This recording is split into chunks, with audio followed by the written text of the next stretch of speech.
읽겠습니다. 우리는 주의 백성이요 주의 목장의 양이니 우리는 영원히 주께 감사하며 주의 영예를 대대에 전하리이다. 아멘. 시편 79편 1절부터 13절까지 본문입니다. 주의 영예를 대대에 전하리이다. 주의 영예를 대대에 전하리이다 하는 말씀의 제목입니다. 79편 오늘 만날 텐데요. 79편을 우리가 만나기 전에 사전에 좀 갖춰야 될 지식이 있기 때문에 먼저 여기서 좀 살펴보고자 합니다. 우리가 이제 시편을 보고 있는데요. 시편은 총 150여 권의 책으로 구성이 되어 있습니다. 자, 150권으로 되어 있죠. 자, 이것을 다시 5개로 분류해 놓았습니다. 그래서 주제에 맞춰서 전체를 크게 5권에서 1권, 2권, 3권, 4권, 5권, 5권 이렇게 말하기도 합니다. 5개를 이렇게 구분을 해놓은 것은 주제에 따라 이제 구분을 해놓은 것인데, 그게 마침 그 5권의 주제가 모세오경의 주제와 비슷하기 때문에 이것들을 연결시켜줘서 우리가 이것을 해석해 볼 수도 있습니다. 지금 우리가 살펴보고 있는 73편부터 시작해서 89편까지를 3권에 해당하는 책이다 이렇게 분류해 놓았는데요. 이 3권에 해당하는 책이 모세오경으로 이제 우리가 연결시켜서 생각해 보면 레위기에 해당합니다. 따라서 레위기의 주제와 이 3권에 나타나는 아삽의 시들과 연결되는 것들도 우리가 이해할 수 있게 됩니다. 매주 수요일마다 우리가 레위기를 살펴보고 있는데요. 레위기의 주제는 거룩이었습니다. 그 거룩의 중심에는 성소가 놓여져 있었죠. 성전이 놓여져 있었습니다. 하나님께서 우리가 성전되게 하시는 것, 우리를 성소로 만드시는 이야기를 거룩의 주제로 살펴보고 있습니다. 즉 하나님께서 우리 마음을 하나님이 거하실 처소가 되게 하시는 것, 자 이것이 바로 레위기 전체적인 주제이지요.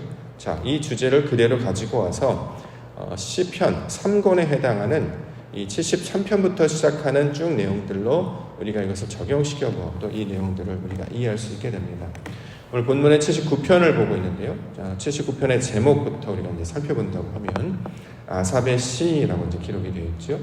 시편의 귀한 주제 중에 하나가, 특징 중에 하나가 이제 제목이 내용 중에 포함되어 있다라고 했기 때문에 아삽의 시도 시편의 내용으로 포함시켜서 우리가 이해를 해본다면 아삽의 시, 하나님께서 더하시고 모으셔서 하나님의 뜻으로 채우신다, 하나님의 뜻으로 가르치신다, 이런 내용으로 우리가 이 내용들을 살펴보았습니다.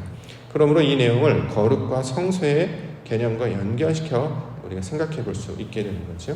자, 우리를 하나님께서 더해 주십니다. 채워 주십니다. 하나님의 뜻으로 충만케 해 주십니다. 결국 성소가 되게 하시는 일, 거룩하게 하시는 일로 이 내용을 살펴볼 수 있게 되는 거죠. 그러므로 하나님이 거하시는 처소, 우리를 하나님께서 거하시는 처소가 되게 하시는 내용이 이 시편 3권에 나타나는 내용들이다. 이것으로 우리가 이해해 볼 수 있게 됩니다.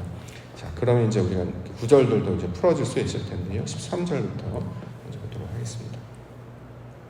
13절, 우리는 주의 백성이요 주의 목장의 양이니 우리는 영원히 주께 감사하며 주의 영예를 대대에 전하리이다. 자, 주의 영예를 대대에 전한다. 자, 영예라고 하는 말, 명예라고 하는 말로 번역이 되기도 하는데, 그러면 하나님의 이름을 자자손손 그냥 전하기만 하면 되는 것인가? 여호와의 이름, 그분은 엘로힘이라고 부르기도 하고 야훼라고 부르기도 하고 여호와라고 부르기도 한다, 이런 것들을 사람들에게 알려만 주면 끝나는 것인가? 자, 여기서 말하는 대대에 전한다라고 하는 말씀의 의도는 무슨 뜻이냐면 우리가 성소가 되게 하시는 이야기를 다루고 있습니다. 우리의 입술로만 하나님을 증거하거나 말을 하는 것이 아니라 우리가 성소가 되어서 그 성소 자체로 사람들에게 하나님이 거하시는 곳이구나 라는 것을 증거하게 하시는 것이 하나님의 의도요 목적이 되는 것이다 라는 거죠. 자, 우리가 성소가 되는 것이에요. 성소, 이걸 다른 말로 뭐라고 하냐면, 지난 주일에 우리가 이제 요한계시록의 말씀을 살펴봤는데 그 내용에 따르면 우리가 뭐가 되냐면 생명책이 된다라는 거죠. 자, 성전을 보시면 성전에는 하나님의 뜻을 나타내기 위하여 글들을 기록해 놓았습니다. 그래서 이가 말씀들을 새겨 놓았다라고 이야기하죠. 우리가 이제 유럽이라든가 저 중동 지방에 가셔서 성전이라든가 성소, 그러니까 신전들을 이제 방문을 해보시면 그 특징들을 살펴볼 수 있는데, 신전 벽에는 그림들을 이렇게 새겨 놓았죠. 이제 왕이 하는 일, 그게 이제 제사와 관련된 일들을 이렇게 새겨 놓았습니다. 마찬가지로 성전에도 글들을 새겨 놓았는데요. 그 글들을 새겨 놓은 이유가 소위 말하는 그 신의 역할들, 신이 하는 일들, 신에 대한 내용들을 쭉 기록하여서 사람들이 그 신전을 통하여 신적 존재가 어떤 것인지를 가르치려고 하는 게 이제 목적이 되겠죠. 성전도 마찬가지입니다. 예루살렘 성전에도 글들이 이제 기록이 되어 있고 모양들이 이제 기록이 되어 있는데 그것을 통해서 말씀하고자 하는 것은 하나님의 뜻, 하나님의 의도가 무엇인지를 가르쳐주고 있는 것이죠. 그런데 솔로몬이 지었던 성전 또는 헤롯이 지었던 성전 특징들을 보면 그 글들이나 모양들은 기록을 해놨으나 그것을 통해서 사람들이 하나님을 알지는 못했습니다. 그냥 건물에 불과한 것뿐이죠. 그것들이 살아서 생명력을 가지고 역사하려면 그것이 해석이 되고 적용이 되어서 우리 삶 가운데 관련된 말로 그렇게 나타나야 되는데 사람들은 그 의도를 알지 못하기 때문에 성전 그 자체를 섬겼죠. 그래서 성전에 가서 희생제사를 드리고 거기서 이제 예배를 드리는 것도 이렇게 했습니다. 원래는 성전의 의도가 무엇인지, 뜻이 무엇인지를 통해 하나님을 깨달으라고 주신 말씀이었는데 그걸 알지 못했다라는 것입니다. 그래서 성전을 무덤이라고 이제 표현하기도 합니다. 왜냐하면 생명이 없기 때문이죠. 자, 그런데 우리에게 말하는 성전으로 찾아오신 분이 있습니다. 그분이 바로 예수 그리스도시죠. 하나님이 거하시는 모양, 하나님이 거하실 처소로 예수님이 나타나셔서 그가 말을로 입을 열어서 말씀을 가르치기를 시작합니다. 왜 그렇게 하느냐? 바로 우리 예수님이 생명을 가지신 성소이기 때문에, 성전이기 때문에 그렇습니다. 그렇기 때문에 살아있는 성전, 말씀하시는 성전이라고 이야기를 하는 것이죠. 자, 그분이 예수님께서 백성들에게 하나님의 뜻이 무엇인지를 율법을 통해서 가르치시고 성전을 통해서 가르쳐 주셨습니다. 그러면 우리가 성소가 되는 것인데 그 성소, 말씀이 새겨져서 하나님의 뜻이 무엇인지를 알게 되면 이것을 생명책이라고 이야기를 합니다. 자, 생명을 가지고 있는 성소라는 뜻이죠. 우리 마음 가운데 하나님의 뜻을 말씀으로 새겨넣는 일을 하시는 것이 하나님이 하시는 일이다라는 거죠. 그래서 이것을 사도 바울은 그리스도의 편지다 이렇게 말하기도 합니다. 고린도후서 3장 3절 너희는 우리로 말미암아 나타난 그리스도의 편지니 이는 먹으로 쓴 것이 아니요 오직 살아계신 하나님의 영으로 쓴 것이며 또 돌판에 쓴 것이 아니요 오직 육의 마음판에 쓴 것이다. 예전에 모세를 통해서 돌판에 율법을 써서 이제 기록하는 것들로 우리에게 주었죠. 그런데 사람들은 그것을 이해하지 못했습니다. 뜻을 이해해서 그 돌판에 새겨진 뜻이 무엇인지를 받아야 되는데 뜻은 이해하지 못하고 돌판 그 자체를 섬기거나 또는 돌판에 새겨진 그 글자에 갇혀서 하나님의 뜻은 알지 못했다라는 거죠. 자, 이제는 그 하나님의 뜻을 영으로 우리 육신의 신비에 새기시는 일, 그래서 우리를 그리스도의 편지다 이렇게 부르고 있는 것입니다. 이걸 생명책이라고 이야기하고 하나님의 성전이다 이렇게 얘기하는 거죠. 자, 이것이 그럼 무슨 뜻이냐? 주의 영예를 대대 전하리이다 라고 하는 이 구절이 가르쳐주고 있는 내용의 뜻이 되고 있습니다. 주의 영예라고 하는 것은 하나님께서 말씀하신 그 말씀대로 이루어지는 것, 하나님이 하시는 일, 주의 역사를 가리키는 말이고 대대 전하다라고 하는 것은 자자손손이라는 뜻이라기보다는 영으로 하나님이 구별하신 그 말씀으로 우리에게 새겨넣으셨다. 그래서 우리가 전하다. 그 생명책이 되었다라는 뜻으로 가르쳐주고 있는 것입니다. 그래서 우리의 존재가 바뀌게 되면 사람들이 우리의 모습을 보고 하나님께서 함께 하신다라는 것을 알게 된다는 거죠. 저와 여러분들이 그리스도의 편지로 세상의 빛으로 세워지셨다. 이게 하나님의 의도가 되고 있지 않습니까? 그러므로 우리가 변화되게 하는 일이 하나님께서 역사하시는 의도요 사역의 내용이 되는 것입니다. 상황이 바뀌는 게 아니고요. 우리를 바꾸신다는 거죠. 우리가 바뀌어야 저렇게 살아가야 되는 것이구나. 저게 바로 하나님의 일이구나 라는 것을 알게 된다라는 것입니다. 그렇게 되면 본문의 내용도 우리 바깥에 몸 바깥에 있는 어떤 이방 족속들을 심판하시는 이야기가 아니라 하나님의 뜻을 나타내셔서 우리를 바꾸시려고 하는 내용이구나라는 것을 깨달아 알 수 있다는 거죠. 레위기의 거룩이, 레위기의 성소가 우리를 정결하고 거룩하고 성결하게 만드시는 내용인 것처럼 오늘 시편 79편도 그러한 내용으로 우리가 이해할 때 이것들을 해석할 수 있게 될 것입니다. 특별히 오늘도 주시는 말씀을 우리 영으로 받아서 마음의 새김으로 말미암아 우리가 하나님께서 기뻐하시는 그리스도의 편지, 우리를 통해 하나님을 보게 하옵소서. 우리가 그들에게 나아가서 하나님을 증거하는 하나님의 생명책이 되게 하여 주시옵소서. 이렇게 간구하며 기도 가운데 나아가는 우리 믿음의 시간 되기를 소망합니다. 자, 말씀의 구절들을 좀 살펴보겠습니다. 가장 먼저 나오는 것은 돌무더기에 관한 이야기하고 있는데요. 1절 아사벳이 하나님이여 이방 나라들이 주의 기업의 땅에 들어와서 주의 성전을 더럽히고 예루살렘이 돌무더기가 되게 하였나이다. 자, 우리가 이제 이걸 문자적으로 본다고 하면 이방 백성들이 이제 침략해 와서 성전을 더럽히고 돌 무더기 이제 무너뜨리는 이야기를 하고 있다라는 거죠. 자, 이건 우리가 지금까지 알고 있었던 내용인데 왜 이렇게 하시느냐 이겁니다. 하나님께서 이방 나라들을 사용하셔서 성전을 무너뜨리시면 안 됩니까? 하나님은 그런 일을 절대 하시면 안 됩니까? 하나님이 지으신 것이기 때문에 당신께서 지으신 것이면 무너뜨릴 권한도 있으신 분이잖아요. 그렇죠? 이방 나라들이 그렇게 하는 것을 왜 이스라엘 백성들이 그걸 판단하죠? 하나님이 그렇게 하실 수 있는데, 자, 그렇기 때문에 본문의 내용을 어떻게 이해하냐면 여기서 말하는 이방 나라라고 하는 것은 하나님께서 사용하시는 도구들을 가리키고 있는 말이죠. 뭐 페르시아가 될 수도 있고 바벨론이 될 수도 있습니다. 왜 지금 이방 나라를 들어서 사용하시냐면 이스라엘 백성들을 어떻게 해요? 가르치시기 위해서. 이스라엘 백성들은 스스로는 자기의 결점이나 단점을 이해하지 못하잖아요. 우리는 우리를 스스로 객관화할 수 없습니다. 다른 것들을 통해서 보여주셔야지만 우리의 상태를 알 수 있게 된다는 거죠. 자, 이방 나라들을 사용하셔서 우리 가운데 들어오게 하시는 것은 우리의 상태가 어떠한지를 알게 하시는 것입니다. 그래서 어떻게 그 특징이 나타나느냐? 자, 성전이 더럽혀졌다. 예루살렘이 돌 무더기가 되었다. 자, 그들이 우리 땅을 밟았기 때문에 더러워졌다 이런 뜻이 아니라 그들로 말미암아 우리의 더러운 것이 드러나게 되었다. 우리가 돌 무더기였음을 알게 되었다. 이런 뜻으로 우리가 이걸 말씀을 받아야 합니다.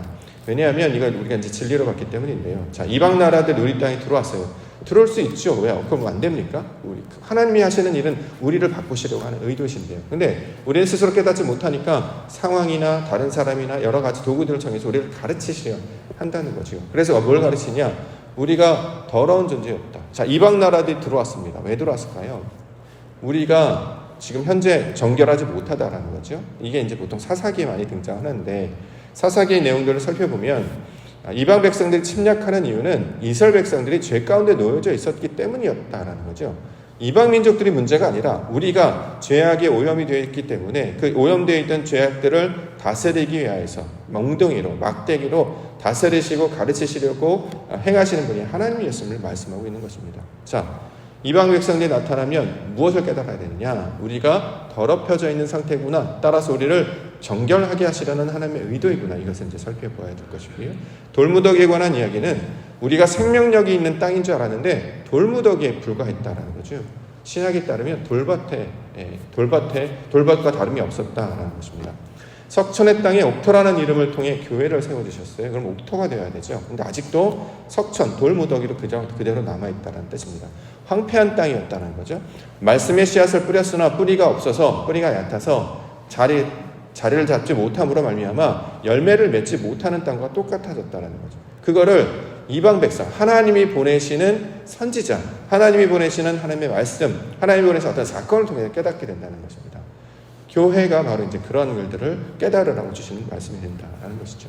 하나님께서는 이렇게 진리를 통해서 우리를 가르쳐 주십니다. 그러므로 우리가 이방 민족들이 들어왔구나 이것을 이렇게 받아들이면 저 민족들을 물리쳐 주시옵소서 이제 그렇게 기도가 나가기 때문에 그런 방식이 아니라 나에게 적용하는 영적인 하나님의 뜻으로 우리가 이것들을 받아서 살펴보아야 될 것입니다. 삶 가운데 이제 어려움이 나타날 때가 있다는 거죠. 갈등이 나타날 때가 있어요.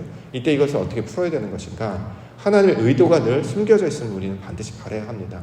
하나님의 뜻이 무엇일까? 우리의 어떤 속사람의 느낌을 나타내려고 하는 것이 아닐까? 예를 들어서 우리가 이제 소위 말하는 남들을 비판할 때가 있지 않겠습니까? 다른 사람은 저 사람 어떻게 저렇게 할까? 왜 저런 짓을 할까? 왜 저렇게밖에 하지 못할까? 근데 그것은 내가 그런 욕망을 가지고 있기 때문에 그런 일들이 보여진다는 거죠. 그걸 우리가 늘 기억해야 합니다. 하나님께서는 거울과 같이 소위 말하는 이제 성경에서 4개의 상대자를 두어서 어떤 일을 보게 하시는데 그 일을 보게 하시는 것은 그 사람을 비판하려고 하는 게 아니라 나에게 그런 욕망이 그대로 투영되어 있음을 깨달으라고 보여주신다는 거죠. 자, 이것의 뜻을 우리 늘 발견할 수 있어야 된다는 것입니다. 그래서 이것들을 하나님이 주시는 음성으로 듣고 하나님 내 상태가 바로 이렇군요. 내가 지금 섞여져 있군요. 더럽혀져 있군요. 내가 돌무더기군요. 이것을 깨닫는 자들이 되어야 할 것입니다. 자, 이것을 깨닫는 자가 고백하는 것이 가련하게 되었습니다. 라는 고백입니다. 8절과 9절. 우리 조상들의 죄악을 기억하지 마시고 주의 긍휼로 우리를 속히 영접하소서. 우리가 매우 가련하게 되었나이다. 우리 구원의 하나님이여 주의 이름이 영광스러운 행사를 위하여 우리를 도우시며 주의 이름을 증거하기 위하여 우리를 건지시며 우리 죄를 사하소서. 자신의 처지와 상황이 어떠한지를 깨닫게 되었어요. 그렇기 때문에 어떻게 해요? 불쌍히 여겨 주옵소서, 이런 고백이 나온다는 거죠. 아, 이게 나를 향한 말씀이었구나를 깨달아야 됩니다. 이방 백성들 사용하시는 하나님의 의도를 깨닫게 되면 항상 어떻게 적용을 하냐면 나에게 적용을 하는 거죠. 그래서 내 심령을 가난하게 만들고 나를 낮추시는 하나님의 의도이구나를 깨닫게 된다는 것입니다. 그렇게 그 방향으로 나아가야 온전히 말씀을 알게 된다는 거죠. 다른 사람을 비판하거나 다른 사람을 정죄하면 아무런 유익이 없고 결국 자기가 주인이 되는 꼴밖에 되지 못하기 때문에 하나님께서는 그걸 바라는 것이 아니라 그것을 통해서 그 처지와 똑같은 자가 나하구나 라는 것을 깨닫고 그를 불쌍히 여기는 것처럼 나를 불쌍히 여겨주시옵소서, 이렇게 고백하게 한다라는 것입니다. 고린도후서 7장 9절부터 말씀해 보면, 보라, 하나님의 뜻대로 하게 된 이 근심이 너희를 얼마나 간절하게 하며 얼마나 변증하게 하며 얼마나 분하게 하며 얼마나 두렵게 하며 얼마나 사모하게 하며 얼마나 열심 있게 하며 얼마나 벌하게 하였는가. 너희가 그 일에 대하여 일체 너희 자신의 깨끗함을 나타내었다. 자, 하나님의 뜻대로 하는 근심으로 이것들을 가르쳐 준다는 거죠.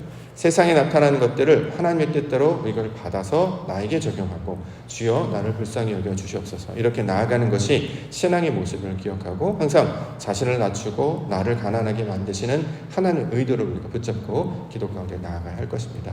그래서 고백하는 것이 무엇이냐면 7배로 갚아달라라는 고백입니다. 11절 12절. 갇힌 자의 탄식을 주의 앞에 이르게 하시며 죽이기로 정해진 자도 주의 크신 능력을 따라 보존하소서. 주여 우리 이웃이 주를 비방한 그 비방을 그들의 품에 7배나 갚으소서. 먼저 갇힌 자의 탄식이라고 하는 것이 이제 우리를 가리키는 말이죠. 우리가 육신 가운데 놓여져 있는 상태, 또 우리가 육신이 죽어져야 되는 상태를 하나님께서 나타내주고 있습니다. 자, 그 와중에도 하나님의 뜻으로 우리를 일으켜 주시옵소서, 이제 그 고백이 되는 것이죠. 내가 변화해야 되는 것입니다. 이방 족속들을 사용하여서 우리를 치셔서 우리를 새롭게 하시려는 하나님의 뜻이 담겨져 있는 말이기 때문에 우리가 그 내용으로 우리가 이 내용을 받을 수 있어야 됩니다. 자, 그 마지막 고백이 뭐냐면 그들의 품에 7배나 갚으소서. 이건 복수하다라는 뜻으로 자꾸 이제 해석이 되는데 그렇게 해석하면 안 되겠죠. 다른 사람에 대해서 7배로 복수해 주시옵소서. 하나님 그런 분이 아니시잖아요. 여기서 말하는 뜻은 무슨 뜻이냐면 이웃을 통해서 말씀하시는 하나님의 뜻을 진리로 깨달아 알게 하여 주시옵소서, 이 뜻입니다. 여기서 말하는 이웃이라고 하는 것은 우리가 이방인처럼 여기는 바로 그것이죠. 하나님께서 보이신 그것이 있는데 그것을 깨닫지 못하고 있다가 아, 이게 하나님이 행하시는 일이구나. 그러면 어떻게 해요? 그것을 통해서 우리 마음이 하나님의 마음으로 돌이켜줘야 되잖아요. 회개해야 된다는 거죠. 이걸 갚다라는 말로 지금 번역을 했는데 7배나 갚다라고 하는 것은 7배 복수하다 이런 뜻이 아니라 7이라고 하는 진리라고 하는 하나님의 말씀이라는 뜻을 우리 마음이 돌이켜지게 하여 주시옵소서, 바로 이것을 가리키고 있는 말입니다. 그래야 우리가 변화되지 않겠습니까? 우리가 깨닫지 않겠습니까? 그래야 하나님의 뜻이 우리 가운데 더해지고 갚아져서 하나님의 뜻을 아는 지경까지 나아가기 때문입니다. 우리가 오늘도 살아가는데요, 어떤 날짜 이렇게 펼쳐지는 것들이 있어요. 세상 가운데 이방인처럼 하나님을 알지 못하기 때문에 부정해 보이는 것들이 있단 말이죠. 그런데 하나님이 놀랍게도 그런 것들을 사용하신다는 거죠. 왜냐하면 우리가 동일한 욕망이 우리에게도 남아져 있기 때문입니다. 자, 이것들을 거두어내고 이것들을 씻어내고 하나님께서 원하시는 거룩한 자, 성소가 되게 하시는 것이 하나님의 의도임을 기억하여서 우리 안에 있는 욕망을 다스리시고 우리가 이걸 스스로 감당할 수 있는 능력이 없으니 하나님이 영의 말씀으로 진리의 말씀으로 우리를 가르쳐서 하나님의 마음을 품게 하여 주시옵소서. 그래서 우리가 계속 낮아지게 되고 낮추시게 하는 것, 그렇게 되게 하게 될 때에 비로소 구원의 다다를 되게 할 것입니다. 이것을 깨닫지 못하면 실족하게 됩니다. 미혹에 빠져서 넘어지게 된다는 거죠. 마치 우리가 어떤 존재라도 된 것처럼, 마치 우리가 산 것인 것처럼 착각하게 되면 다른 사람을 미워하고 원망하고 낙심하게 되는 그 미혹에 넘어지게 되는데, 미혹에 넘어지지 않게 되려면 내가 낮아지면 됩니다. 내가 먼지임을 기억하여서 하나님 앞에 하나님께서 구원받음을 기억하여서 하나님의 뜻을 받게 될 때에, 자, 그것이 바로 세상 가운데 증거하시고자 하는 하나님의 의도로 우리를 가르치시는 하나님의 말씀을 깨닫게 된다라는 것입니다. 자, 이 말씀을 붙들고 오늘도 펼쳐지는 세상을 통해서 말씀하시는 그것을 하나님의 뜻으로 깨닫게 하시고 나를 낮추시며 나를 겸손하게 하시며 나를 가난하게 하시며 나를 가르치시려는 하나님의 뜻인 줄 깨닫고 그런 욕망을 제거하여내고 온전히 하나님의 뜻만을 바라보며 그의 영광만을 수망하며 나아가는 자 되게 하여 주시옵소서. 이렇게 나아갈 때 하나님께서 우리 가운데 펼쳐주실 그 영광을 바라보게 될 줄 믿습니다. 그 말씀을 붙들고 주와 동행하며 오늘도 하나님 나라 백성으로 살아가시는 우리 믿음의 종들 되시기를 주님의 이름으로 축원합니다. 기도하겠습니다.